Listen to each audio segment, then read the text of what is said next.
In a small, quiet town in the U.S., there was this 10-year-old kid named Mitchell, who had a pretty normal life with his parents and little sister. Like a lot of families these days, they were dealing with all sorts of stress, rising prices, divided communities, and just a world that felt like it was getting crazier by the day. Then one winter evening, something totally unbelievable happened. Mitchell just collapsed at the dinner table. His parents freaked out and called for help.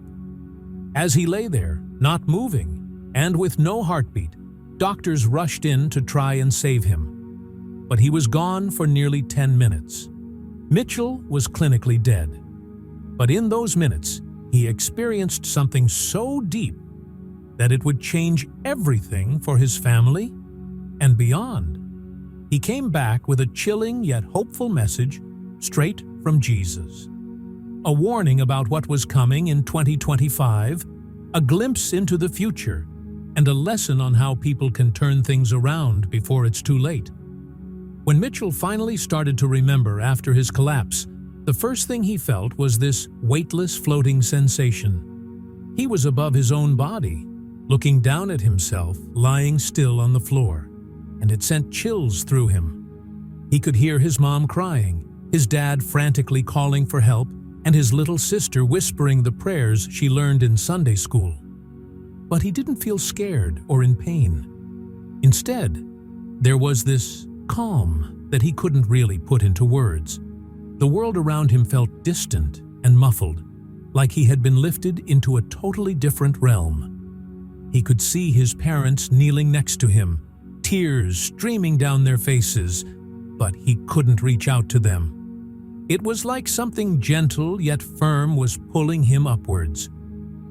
Mitchell describes what happened next as being pulled through a tunnel, a glowing vortex of light that felt warm and welcoming. He remembers hearing soft whispers around him, almost like they were coming from souls he couldn't see. These voices weren't scary. They felt soothing and purposeful. "You are not done yet," one voice said. Another added, "You must remember what you see." At first, he was totally confused. Why him? What was going on? But as the light got brighter, he realized he was being taken to a place unlike anything he'd ever seen. The darkness faded away, replaced by this huge golden space that sparkled like sunlight on water. A wave of peace washed over him, erasing all his fears and confusion. He wanted to stay there forever, but in the back of his mind, he felt this urgency building up. Mitchell explained that even though this heavenly place felt so peaceful, something important was waiting for him. "There was a reason I was pulled away," he later told his family. "It wasn't random. I had to see something. I had to bring a message." He felt a strong presence getting closer, though he couldn't see a face right away. He could feel it, this overwhelming sense of love and authority. The light got even brighter, and he knew he was about to witness something divine. The whispers faded, and everything went quiet, except for the sound of his own heartbeat, steady and loud. Even though he didn't know why, Mitchell felt like this journey was just beginning, and every instinct told him it was super important. As the warmth of the light surrounded him, all his fear melted away. Something powerful was guiding him towards a truth that would change how he saw life, faith, and the world. For Mitchell, this experience was just the start of something way bigger. A message for humanity in 2025 that Jesus himself would reveal. His voice got softer when he started to describe what happened next.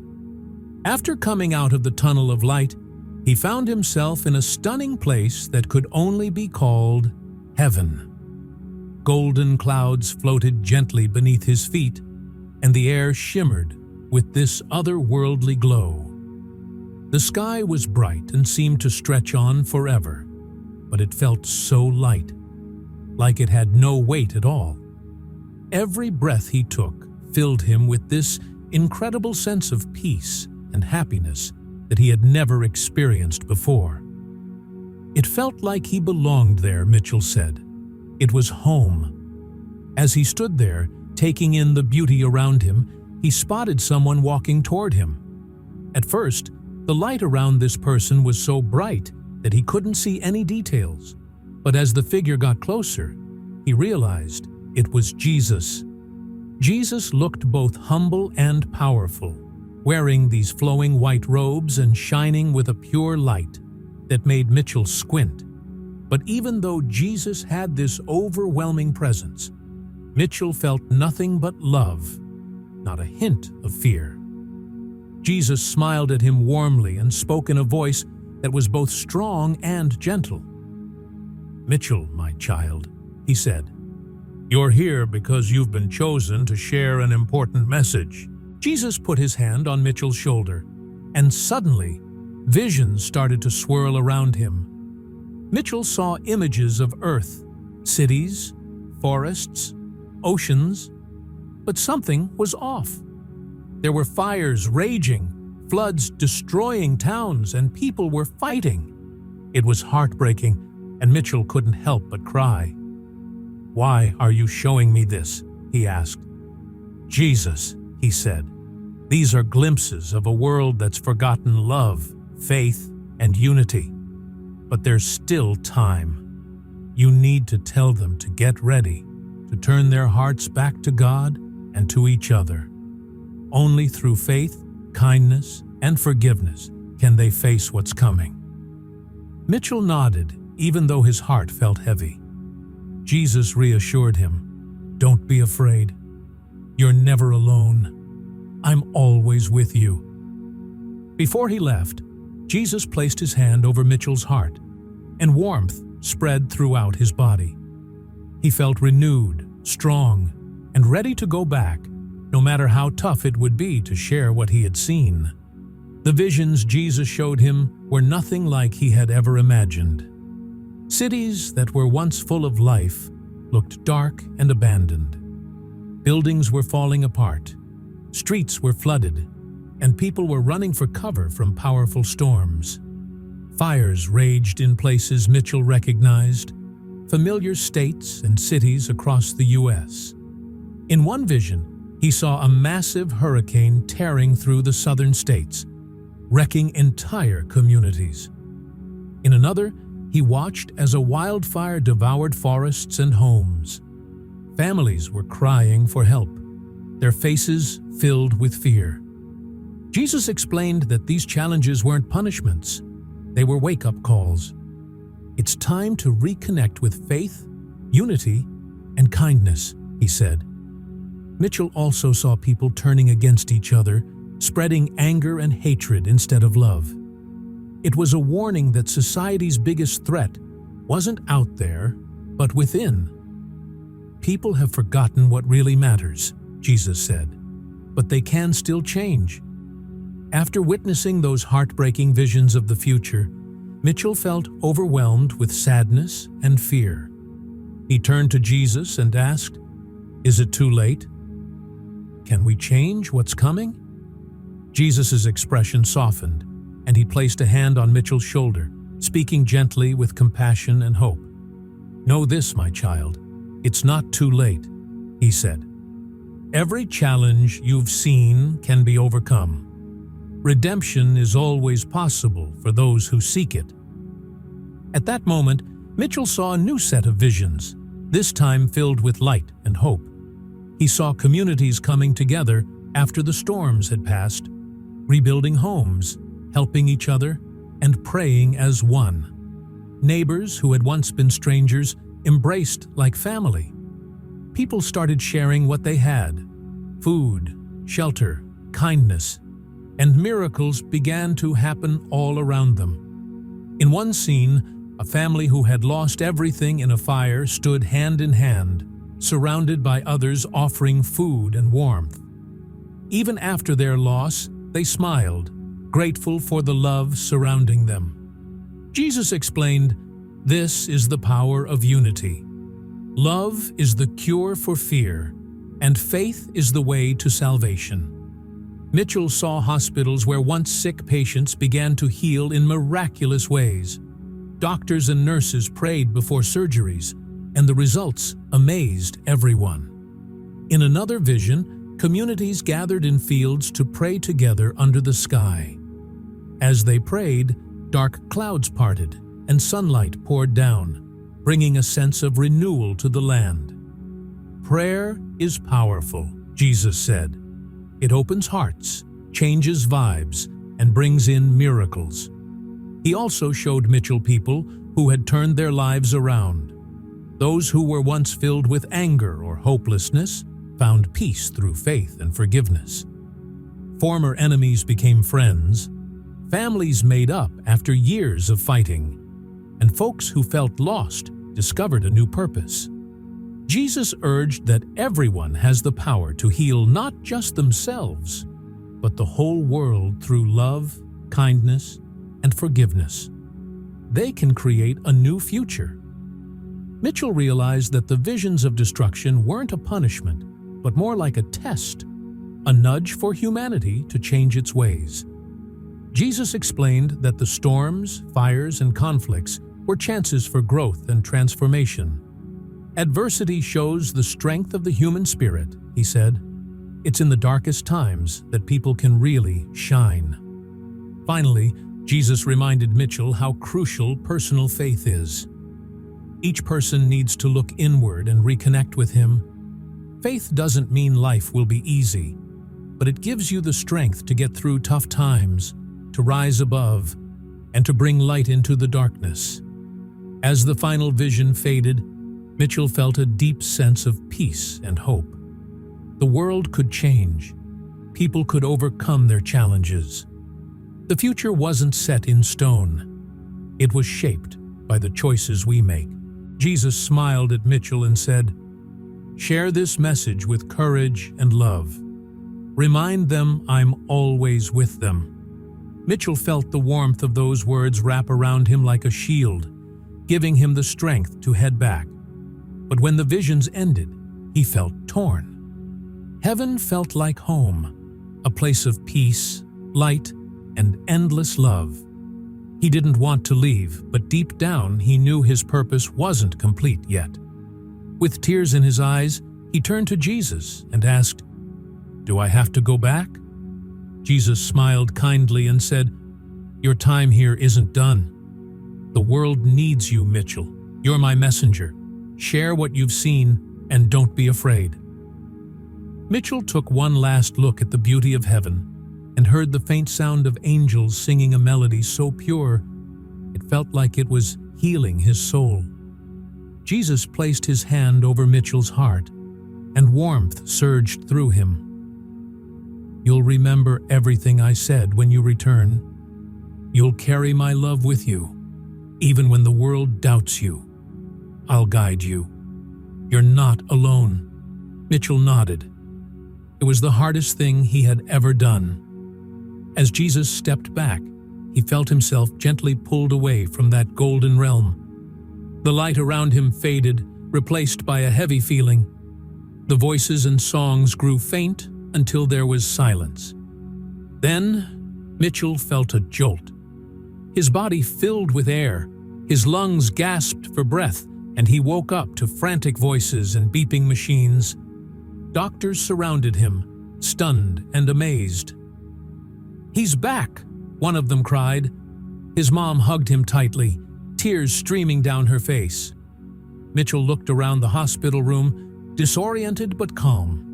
He could still feel Jesus' warmth, his touch on his heart. The days that followed were a blur of confusion and disbelief. When Mitchell shared his story, some dismissed it as just a hallucination. But his words carried a wisdom beyond his years, and those who really listened could feel the truth in them. Mitchell didn't argue with the doubters. He just shared his message like Jesus asked him to. "It's not too late," he told anyone who would listen. "The future can still change. We have to love each other, forgive one another, and turn back to faith. That's the only way we'll get through what's coming." his family believed him completely. They saw the change in Mitchell, a newfound calm, confidence, and purpose. He was no longer the same boy who had collapsed that day. He carried an unshakable faith and a message of hope that would inspire many. When Mitchell opened his eyes, the first thing he saw was his mom's worried yet hopeful face leaning over him. Tears filled her eyes as she whispered his name softly, almost in disbelief that he was back. The doctors and nurses stood frozen for a moment, staring at the monitor showing a steady heartbeat. "It's impossible," one doctor murmured. "He was gone." But Mitchell was not gone. He was very much alive. Even though his body felt heavy and weak, his mind was clear. He knew exactly where he had been and why he had come back. As his mom hugged him tight, Mitchell's voice, though weak, broke the quiet in the room. "Mom, I saw Jesus." Those words hung in the air, making everyone freeze for a moment. The doctors exchanged looks, and the nurses whispered to each other. To many, it sounded like a kid just rambling after a tough experience. But Mitchell's mom was hanging on to every word. "What did he say?" she asked, her voice shaking with emotion. Mitchell took a deep breath and started telling his story. He talked about this tunnel of light, the amazing beauty of heaven, and Jesus standing there. He described visions of storms, floods, fires, and communities falling apart. But the biggest thing he shared was the message Jesus gave him. Jesus said, "The world can still change," Mitchell explained, "but we have to love each other again. We have to forgive and help one another, or things will get worse." At first, everyone in the room was a bit unsure about what to think. Here was a boy who had been dead for nearly 10 minutes, now alive and sharing detailed visions of heaven and a serious warning. Some people believed him right away, moved by how calm and sure he sounded. Others brushed it off as just a side effect of being deprived of oxygen. But as Mitchell's story started to spread, something extraordinary began to happen. People all over the US and even in other countries started experiencing strange, unexplainable things. Little miracles that seemed to back up Mitchell's message. Those who paid attention and did something about it found their lives changing in big ways. Like that single mom who was struggling to make ends meet. She came across Mitchell's speech online and felt inspired. She started praying every day for strength and guidance, and just days later, she got an unexpected job offer that helped her take care of her kids. "It was like God heard me for the first time," she said. Mitchell's message reminded me to believe again. Communities hit hard by natural disasters also shared their stories of hope and resilience. In one town that got flooded badly, neighbors who had usually kept to themselves came together to help rebuild homes, share food, and comfort each other. "We're stronger when we're united," said one volunteer. It's like Mitchell said, love can heal anything. Even the skeptics started to notice as more and more people shared similar experiences. Miraculous recoveries, unexpected opportunities, and moments of deep spiritual connection became pretty common among those who decided to reflect on their lives and reconnect with their faith. One strong moment was when a guy who had lost his faith after his wife's death finally decided to go to church again after years. While sitting in the pew, he silently prayed for a sign. The next Sunday, he found himself at a community service event where strangers welcomed him like an old friend. "It felt like I'd been asleep for years and finally woke up," he said. Mitchell's words were true. God hasn't abandoned us. We just stopped listening. These events spread like ripples across the country, inspiring more people to take action. Prayer groups got bigger. Churches filled up with worshipers, and folks started sharing their own stories of spiritual awakenings. Social media was buzzing with messages of hope, tagged with phrases like "Change starts with us" and "Jesus is always near." What made Mitchell's message so powerful was how simple it was. He didn't talk about huge gestures or impossible feats. Instead, he focused on the small, everyday things that actually make a difference. Forgiving someone who's hurt you, helping a neighbor in need, and reconnecting with your faith. Jesus told me that even the smallest act of love can change the world, Mitchell said. People who had been feeling down and disconnected for years started to notice some changes.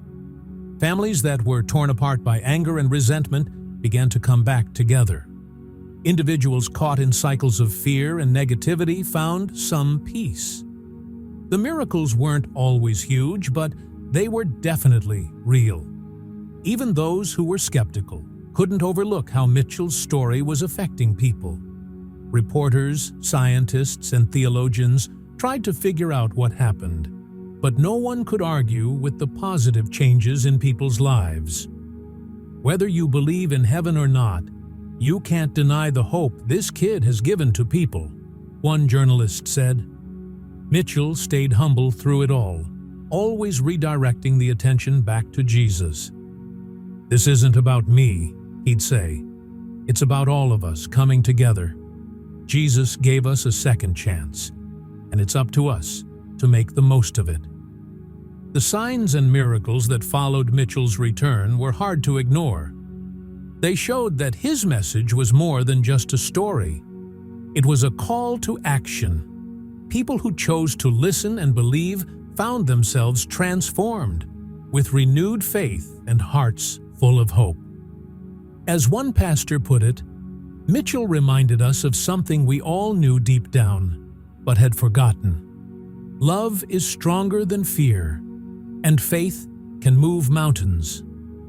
In the weeks and months after Mitchell came back, his message spread farther than anyone could have imagined. Churches saw more people coming in, looking for faith and connection.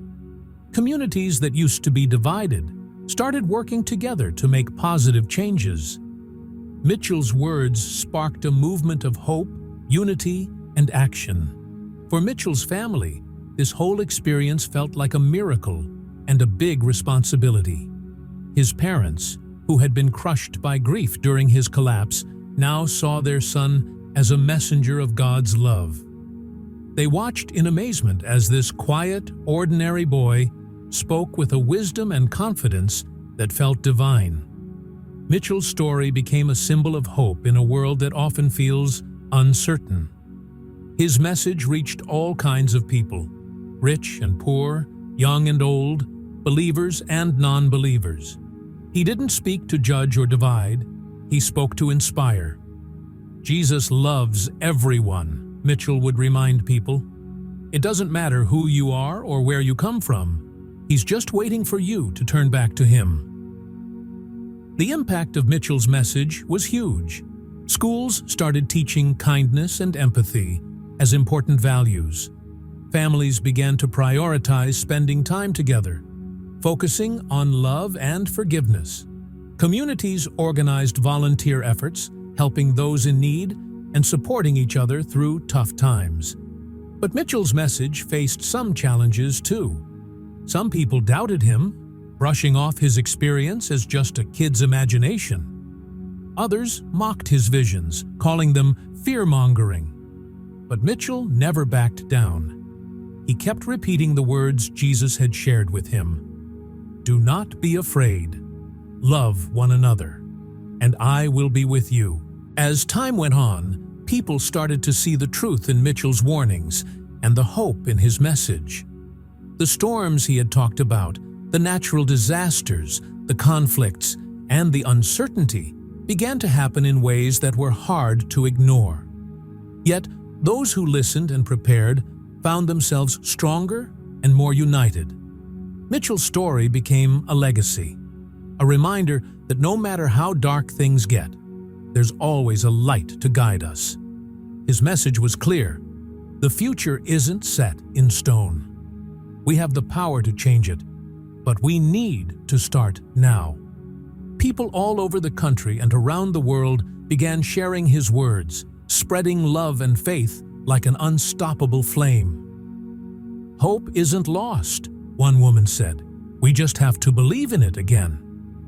For Mitchell, the journey was far from over. Even though he came back from death with a powerful message, he knew his work was just beginning. He kept speaking, inspiring, and reminding everyone of what really matters: faith, love, and unity. In the end, Mitchell's story wasn't just about visions or warnings. It was about the power of redemption, the beauty of hope, and the reminder that even in the darkest times, we're never alone.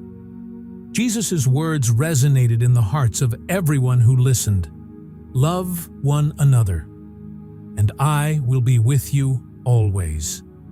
Mitchell's legacy lives on as proof of the strength of the human spirit, the power of faith, and the possibility of a better future for everyone.